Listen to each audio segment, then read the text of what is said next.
Have you ever noticed how the most intelligent people in the room are often the quietest? It's not because they're shy, but because they've got the wisdom to stay quiet and avoid saying certain things. Let's dig into the controversial truth of what an intelligent person would never say, and hey, if you've said any of these before, don't worry, we're all here to grow, right? 1. I already know that. Yes. The classic response. I already know that. It's as if we've somehow mastered the art of brushing off valuable lessons. Just hearing something 100 times doesn't make us immune to actually practicing it. And let's be honest, we all did. I've done it. You've done it. Everyone has. But here's the thing, if you truly knew it, why aren't you living it? We often hear something, nod our heads, and move on with our lives as if nothing has changed. But there's a huge difference between hearing something and truly letting it sink in. Knowing about something is different from living it. And that's the part we all need to pay attention to. Let me tell you something right now. Knowledge alone doesn't change a thing, action does. I've been there so many times. Someone would tell me, you should wake up early to be productive, and I'd respond with, yeah, I know. I'd give them that polite nod, like I had the wisdom of the ages. Meanwhile, I'd roll over, hit snooze, and go back to sleep until noon. I knew that waking up early was good for me. But I wasn't doing it. I knew it would make me more productive. But I wasn't living it. Why? Because saying, I already know that, is easy. It's comfortable. It's a way to avoid the hard work that actually makes those words matter. You know what it is like? It's like owning a fancy sports car but never taking it for a spin. You've got all the power and potential sitting in your garage. But instead of putting the pedal to the metal, you just stare at it and think, yeah, that's cool. I know that car can go fast. But unless you're driving it, you're not really going anywhere. I remember the first time I realized I was that guy, the one who nodded and said, I know, but never put anything into action. Someone told me, you need to start putting it into practice. And it hit me like a ton of bricks. You need to stop checking your phone the second you wake up. It ruins your day. I thought, I already know that. I'd heard it a million times. I mean, who hasn't? But then I started looking at my life and thinking, why am I always so scattered? Why am I always behind? It hit me like a ton of bricks. I wasn't doing the simple things I already knew I should be doing. That's when I made the decision to stop saying, I already know that, and actually start doing it. So, I began putting my phone out of reach before bed. And guess what? My mornings became clearer. My thoughts were more focused. And I didn't start my day in a panic. It was the simplest change. Yet it made the biggest difference. I had known it for years. But until I actually did it, nothing changed. And here's the deep message I want you to take away from this. The people who really know something don't need to say it, they just live it. When you're truly living your knowledge, you don't have to boast about it. It's not about being the loudest in the room, proclaiming, I know everything. It's about the quiet confidence of actually living your truth. Think about someone who's actively applying their wisdom in their daily life, successful entrepreneurs, athletes, even people who've mastered a skill. They don't need to tell you how much they know. They don't walk around saying, I already know that. They're out there doing it. They're out there practicing, failing, getting back up, and getting better. They're not just talking the talk, they're walking the walk. And that's the difference. So the next time you catch yourself saying, I already know that, pause, take a breath, and ask yourself, am I really living this? Or am I just collecting knowledge like trophies but not using them? Because let's be real. There's no point in collecting all this wisdom if we don't put it into action. Life isn't about how much you know, it's about how much you actually apply. It's about what you're willing to do with what you already know. And trust me, when I stopped being that smug, I already know, guy and started actually applying the advice I'd been ignoring, everything shifted. Waking up early wasn't just a suggestion anymore, it became a game changer. Cutting out distractions? Liberating. Doing what I said I was going to do. Life-changing. So, instead of brushing something off with, I already know that, flip the script. Ask yourself, how can I actually use this? How can I apply this to make my life better? Because you'll be amazed at what happens when you stop just knowing and start doing. It's the difference between being a passive observer of your life and being the active creator of it. Next time someone shares a piece of wisdom with you, don't just nod and say, I already know that. Ask yourself, how can I use this to improve my life today? And I promise you, that shift in perspective will take you further than you ever thought possible. 2. That's not fair. Let's talk about fairness. Shall we? We've all said it at some point. Something didn't go our way. And we threw up our hands in frustration, declaring, "That's not fair." It feels good to say, doesn't it? Like the universe owes us an explanation for why things aren't balanced. Why someone else got what we wanted. Or why life threw us a curveball when we were just minding our B expecting a straight shot. Here's the cold, hard truth. Life isn't fair. And it never will be. The sooner you accept that, the sooner you can focus on what really matters, what you can actually control. Complaining about fairness is like yelling at the wind. It's loud, dramatic, and ultimately pointless. When I was younger, I used to get hung up on fairness all the time. I'd see someone else succeed. And I'd think, why them? I worked just as hard. Or I'd fail at something and convince myself that life was rigged against me. It wasn't until I had a mentor who bluntly told me, "Stop whining. Fairness is a myth." It stung, but it was the wake-up call I needed. Think about it. Nature itself isn't fair. Some animals are born predators. Others are born prey. Some people are born into wealth. Others are born into poverty. Some have talents that seem to come naturally, while others have to work twice as hard for half the results. That's just the way it is. Fairness isn't a law of the universe. It's a human construct we cling to because it makes us feel like the world owes us something. But the truth is, it doesn't. Usiness. We should operate by our own rules. But here's the kicker. Complaining about fairness is a waste of your energy. It's energy you could be using to get better, to grow, to adapt, to win despite the odds. Every minute you spend whining about how unfair something is, you're giving away your power. You're handing it over to circumstances, to other people, to things outside your control. And let me tell you, those things don't care about your feelings. The most successful people I know have one thing in common. They don't waste time crying about fairness. Instead, they focus on what they can control. They don't say, "That's not fair." They say, "What's next? How do I work around this? How do I turn this to my advantage?" Take Michael Jordan, for example. He didn't make his high school varsity basketball team. Was that fair? Maybe not. But instead of sulking, he worked harder than anyone else, practicing relentlessly until he became one of the greatest athletes of all time. Fairness didn't hand him success, his relentless effort did. Here's a deep message to let sink in. Fairness is irrelevant. What matters is resilience. What matters is how you respond when life doesn't play by the rules you thought it should. You can cry about the cards you were dealt, or you can play your hand like a champion. One of the most pivotal moments in my life came when I stopped focusing on fairness and started focusing on what I could control. I remember losing out on a promotion I thought I deserved. My initial reaction? That's not fair. But after the pity party, I realized something. Complaining wouldn't change the outcome.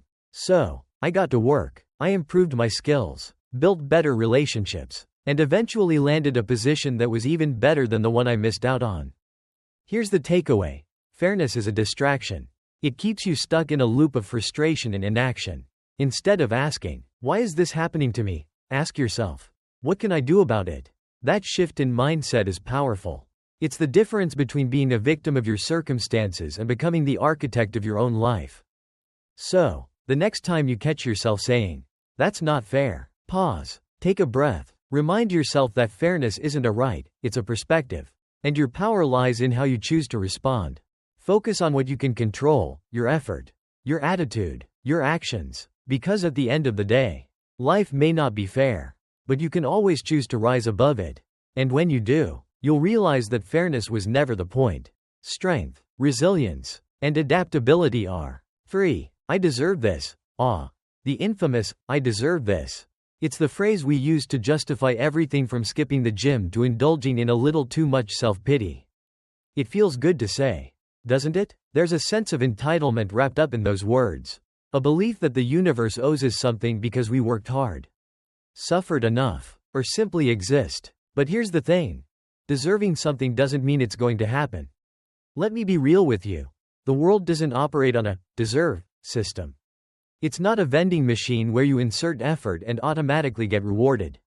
Life is messy, unpredictable, and often indifferent to how much you think you deserve something. If you cling to this mindset, you're setting yourself up for disappointment. I used to live in the "I deserve this" bubble. I'd tell myself, "I've worked hard, so I deserve success. I've been patient, so I deserve a break. And when things didn't go my way, I'd spiral. I'd feel bitter, frustrated, and even resentful. But here's the harsh truth I had to learn. Deserving something doesn't entitle you to it. Only action, consistency, and persistence can truly bring results. Think about it. How many people do you know who sit around complaining about how much they deserve something? I deserve a promotion, they'll say, while putting in the bare minimum. I deserve love, they'll claim, while refusing to work on themselves or their relationships. The "I deserve this" mindset becomes a crutch, a way to avoid the uncomfortable truth that sometimes you have to work even harder, wait even longer, or face rejection without losing momentum.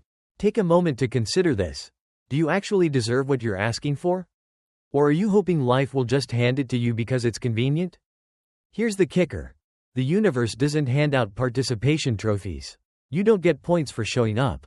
Showing up and saying, "I want this," you don't get points for that. You get points for grinding. For showing up even when it's hard. For taking rejection and failure as lessons instead of excuses to quit. Let me give you an example from my own life. There was a time when I was convinced I deserved success in my career. I had put in hours. I had sacrificed weekends. And I had paid my dues, as they say. But despite all that, I wasn't getting the opportunities I wanted. And you know what? It wasn't because life was unfair. It was because I wasn't going above and beyond. I was doing the bare minimum and expecting maximum rewards. Once I realized that, I stopped saying, "I deserve this," and started asking, "What else can I do to earn this?" That shift in mindset changed everything. Here's the deeper message. Deserving something is passive. Earning it is active. When you stop focusing on what you think you deserve and start focusing on what you're willing to work for, you unlock a level of power and freedom that entitlement can never give you. You stop waiting for the world to validate you and start creating your own validation. But let's be clear, this doesn't mean you shouldn't recognize your worth. There's a fine line between entitlement and self-respect. Knowing your worth is essential. It's what keeps you from settling for less than you deserve. In relationships, in your career, and in life. But here's the twist. Your worth isn't determined by what you think you deserve. It's determined by what you're willing to do to align your life with your values. When you catch yourself thinking, "I deserve this," ask yourself, have I truly earned it? Am I doing everything in my power to make this happen? Or am I just waiting for the universe to deliver it on a silver platter? The reality is, the world doesn't owe you anything. But when you show up, put in the work, and refuse to quit, you'll find that life has a way of rewarding those who earn it, not those who merely expect it. So the next time you feel tempted to say, "I deserve this," flip the script, replace it with, "I'm willing to earn this." Let that be your mantra. Because in the end, the things you earn through hard work, resilience, and persistence are far more fulfilling than those that come easily. Did when you were younger. But you can still bring wisdom, experience, and a unique perspective to the table. Age gives you an advantage in many ways. You're not as easily swayed by trends or peer pressure. And you've already developed resilience through life's challenges. The key is to stop seeing your age as a limitation and start seeing it as an asset. Now, let's talk about the "too young" excuse. There's this belief that youth is synonymous with inexperience. But that's not necessarily the case. Look at the tech industry. People in their 20s are leading major startups, creating innovative products, and changing the world. You might not have years of experience, but you can have passion, curiosity, and a willingness to learn. Young people often bring fresh ideas and fearlessness to the table. And sometimes, that's exactly what's needed. The bottom line is, whether you feel too old or too young, the obstacle is never really age. It's about mindset. It's about being willing to push through fear, whether that fear is of failing, of being judged, or even of succeeding. Age is just a number. And it's your determination, your willingness to grow, and your resilience that will determine whether or not you succeed. So, instead of saying, "I'm too old or young for this," ask yourself, "What can I learn from this? What can I contribute, regardless of my age?" The truth is, when you drop the excuses, you'll realize that the only thing holding you back is your own belief in limitations. It's never too late, whether you're 20 or 60. The best time to start is always now. Age is just a number. And the more you embrace the mindset of, "It's never too late," or "I'm not too young," the more opportunities you'll see. What matters most is whether you're willing to take action and challenge those self-imposed limits. Youth may bring with it a sense of not being taken seriously. But it also brings an energy, a resilience, and a fresh perspective that people who are older sometimes lack. The older you get, the more likely you are to fall into routine, to play it safe, to cling to what you know. Youth doesn't have that fear of the unknown. It's the fuel for innovation and ambition. I remember my own moments of doubt when I thought I wasn't ready or old enough. I held myself back, convinced that I needed more experience or time to earn my chance. But as I look back, those missed opportunities are some of my greatest lessons. The best part? You can always turn things around. Whether you're in your 20s or later, you can make your mark. Your age doesn't define you. Your actions do. So next time you catch yourself thinking you're too old or too young for something, challenge that thought. What if your age is exactly what you need? What if it's the secret to your success? You have the power to achieve greatness. It's all about how you choose to see it. The real obstacle is your mindset, not the number of candles on your birthday cake. Age can be a strength if you embrace it, because every stage of life brings its own unique set of advantages. For the older crowd, it's wisdom, resilience, and a deeper understanding of life. For the younger ones, it's boundless energy, fresh ideas, and the courage to take risks. The key is to stop letting age be a reason not to do something. When I shifted my thinking from, I'm too old, or I'm too young, to, what can I do with what I have right now, everything changed. It was about harnessing the energy, wisdom, and drive that I had at that moment. So, here's the deeper message to take away. Age is never the problem. It's how you choose to use the time you have that makes the difference. Whether you're looking to start a new career, travel the world, learn a new skill, or build something amazing, age is just a tool. What matters is how you use it. But it's not the driving force behind success. Behind every lucky person, there's usually a combination of hard work, perseverance, and smart choices. I used to think the same way. I'd look at someone's success and think, they must have gotten lucky. But then I realized, luck is just a small part of the equation. What we often miss is the unseen hustle, the preparation that meets opportunity. Successful people didn't just wait for luck to find them. They put themselves in positions where luck could find them. They took risks, worked tirelessly, and didn't shy away from the grind. The thing about luck is that it tends to favor the prepared. The more effort you put in, the more opportunities you create for yourself. It's not about waiting for your lucky break, it's about consistently showing up, doing the work, and positioning yourself for success. So, next time you catch yourself thinking someone's just lucky, ask yourself, what's behind their success? They might have faced challenges you didn't see, sacrificed more than you know, and worked harder than you think. Instead of envying their luck, start focusing on what you can do to create your own opportunities. Luck doesn't just happen, it's a result of action, effort, preparation. That role might have passed him by. He didn't just get lucky, he stayed ready. He kept honing his skills, learning from his failures, and seizing every opportunity that came his way, even when it seemed small. The truth is, luck can only take you so far. Sure, it might open a door, but it's your preparation and persistence that will keep you inside. It's like the old saying, success is when preparation meets opportunity. If you're not prepared when that lucky break comes, you might miss it altogether. But if you've been putting in the work, when the door opens, you'll be ready to walk through it and make the most of it. So, instead of waiting for luck to find you, start creating your own. Work hard, stay focused, and keep improving. The more you invest in yourself, the more lucky breaks will come your way. But remember, luck isn't about waiting for something to happen. It's about being ready when it does. That keeps it open. Luck doesn't just come to those who wait. It favors those who work tirelessly in the background, constantly improving, learning, and evolving. When you see someone succeeding, instead of feeling envious or dismissing their accomplishments as mere chance, use it as fuel to push yourself harder. Ask yourself what you can learn from their story, their discipline, and their persistence. If you're actively preparing and putting in the work, the opportunities will start showing up. You might not see them right away, but as you keep grinding, you'll start creating your own luck, piece by piece, and when you do get that lucky break, you'll be ready for it. In the end, luck isn't about the random, unexpected events, it's about how much you've set yourself up for success.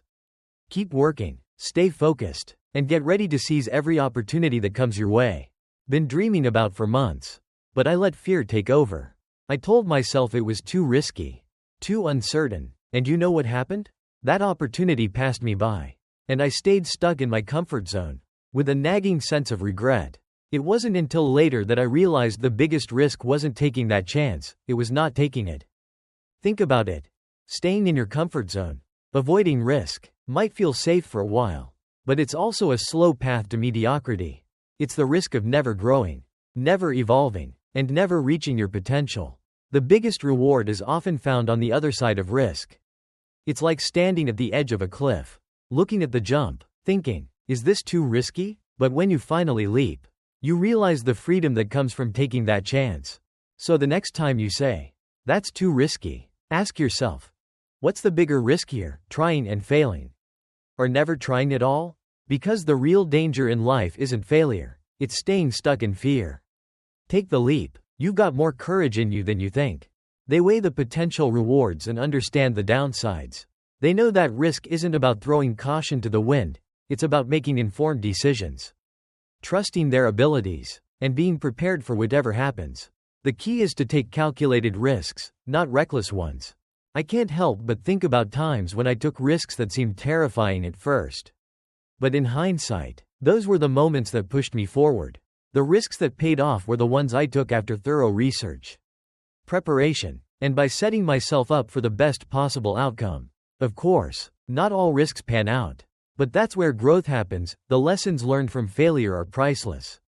So, the next time you feel the fear of taking a risk, think about this. What's the cost of staying safe? You don't have to gamble everything to make progress. But you do have to step out of your comfort zone to see what you're truly capable of. Success isn't about avoiding risk. It's about embracing the right risks at the right time. And remember, you miss 100% of the chances you don't take. I don't have the time. This is the classic excuse that most of us use to justify why we're not taking action on our dreams, goals, or even things we care about. It's easy to tell ourselves, I don't have the time, especially when the task ahead seems daunting or overwhelming. But let's get real, time is one of the few things we can't get more of. We all have the same 24 hours in a day. And it's not about whether we have time. It's about how we use it. Think about it. How much time do we waste each day scrolling through social media, binge watching TV shows, or mindlessly drifting from one distraction to the next? When we say, I don't have the time, what we're really saying is, I'm not prioritizing what matters most. Here's the kicker. We always make time for what we value. If you want something bad enough, you'll find the time, even if it means waking up earlier, staying up a little later, or saying no to things that don't move you closer to your goals. The key is to be honest with yourself about your priorities and stop using time as an excuse. Let me tell you a story. There was a time when I felt overwhelmed with everything on my plate. I had work, family, personal goals, and it all seemed like too much. But then I realized something. If I was willing to make time for things that didn't move me forward, I could certainly make time for the things that would. So I started scheduling time for my personal growth, my career goals, and my passions. It wasn't easy. But the moment I started prioritizing what mattered, everything shifted. Here's the deeper message. You make time for what you prioritize. If you're constantly telling yourself you don't have the time, take a look at how you're spending your day. How much of that time is invested in growth? In the things that matter? If you're serious about making a change, start by giving your time to what you want to create, and you'll soon see that you have the time you need to make it happen. And limiting our potential. We were so comfortable with the familiar that we failed to see the opportunities for improvement right in front of us. As a result, we became more and more disconnected from the changes happening around us. The world outside was moving forward, while we were stuck in a cycle of, we've always done it this way, and it was holding us back. Here's the hard truth. Sticking to the old ways is not a strategy for success, it's a strategy for stagnation. Yes, traditions have their place. And routine can bring stability. But when that routine becomes a crutch, we miss out on the chance to grow and evolve.